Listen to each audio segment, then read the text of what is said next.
The price of oil is trading around its highest level in over 2 years, spurred by rising demand from Asia and Turkey's warning to cut crude oil from northern Iraq.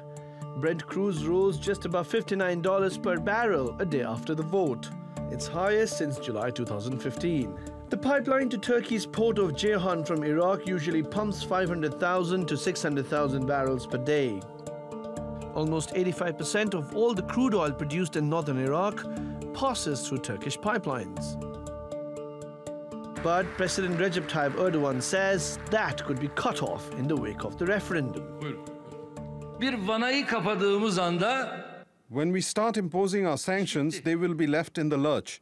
It will be over when we close the oil taps. All revenues will vanish. And they will not be able to find food when our trucks stop going to northern Iraq. Another factor driving up prices is the lack of production from the US. Refiners are just about recovering from Hurricane Harvey, and oil-exploring companies have reduced the number of rigs searching for crude. Growing demand from China and reining in production from OPEC, particularly Saudi, have also led to the increase.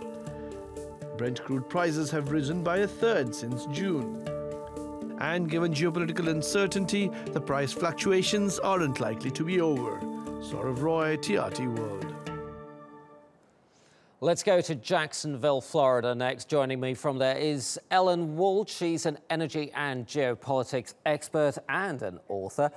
Great to have you on Money Talks once again, Ellen. Let's start with this jump in crude prices we've seen. Prices came off a little bit today, of course, but they did hit that 2-year high.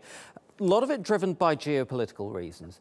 If you strip that out, if we look at purely the supply and demand picture, what has changed over the last couple of months? Well, what's been a big influence, I think, are two issues. One is the OPEC, non-OPEC production cut deal and news coming out of the recent monitoring committee meeting that OPEC sees the glut as about halfway resolved. They've also mentioned bringing Libya and Nigeria into the deal. They haven't made any specific terms, but there is talk of bringing them into the deal, and overproduction from those countries has been an issue. There have also been some new projections recently released, one by a prominent oil trading group, the other by the IEA, showing that they expect there to actually be a shortage of crude oil by as soon as 2019 or 2020.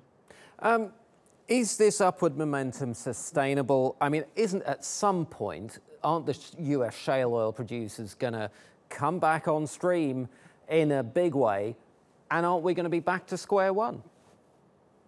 So what's interesting about the rise in Brent is that the gap between the price of WTI oil and Brent oil has actually risen. And what we're seeing in the US is definitely a slight slump, particularly because of Hurricane Harvey. But as far as I can tell, there are still a lot of wells that have been drilled but have not yet been tapped. And so we could, in fact, see a sudden jump in oil production from the U.S. As these wells are brought online. So oil traders and investors should keep an eye on production coming from the U.S. So let me take you to a report from Citigroup. They say that that smaller producers like Libya, Nigeria, Venezuela, Iran, Iraq, they are all pumping at maximum capacity right now, and that they don't have very much more to produce. And they predict that that could actually lead to a lack of supply and an over-demand. That kind of jives with what you said earlier. So you kind of agree with that scenario then? I do think that, in particular, a lack of large-scale investment over the past 3 years will eventually lead us to a situation in which we will face a shortage. But a lot of the projections from the IEA are actually focusing on demand, and they see demand rising, and coupled with this kind of maximum production capacity from some of these countries that would produce a spike in oil prices, possibly one that could be sustained, though I do think we're in for more volatility. Let's talk about these OPEC supply cuts. Do you see them being extended beyond March of next year? So, and one interesting thing that came out of this meeting was Russian Energy Minister Alexander Novak said that while it's too early to talk about extending the production cuts past March, he'd like to do that no sooner than January.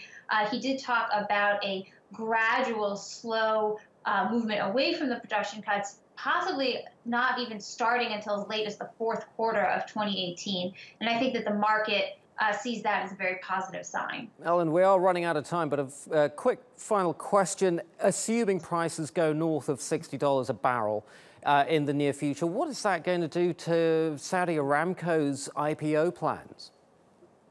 I don't think it's going to affect it all that much in general. They are shooting for their IPO.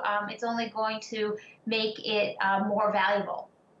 Okay, Ellen Wald, geopolitical expert and oil expert in Jacksonville, Florida. Thank you very much indeed.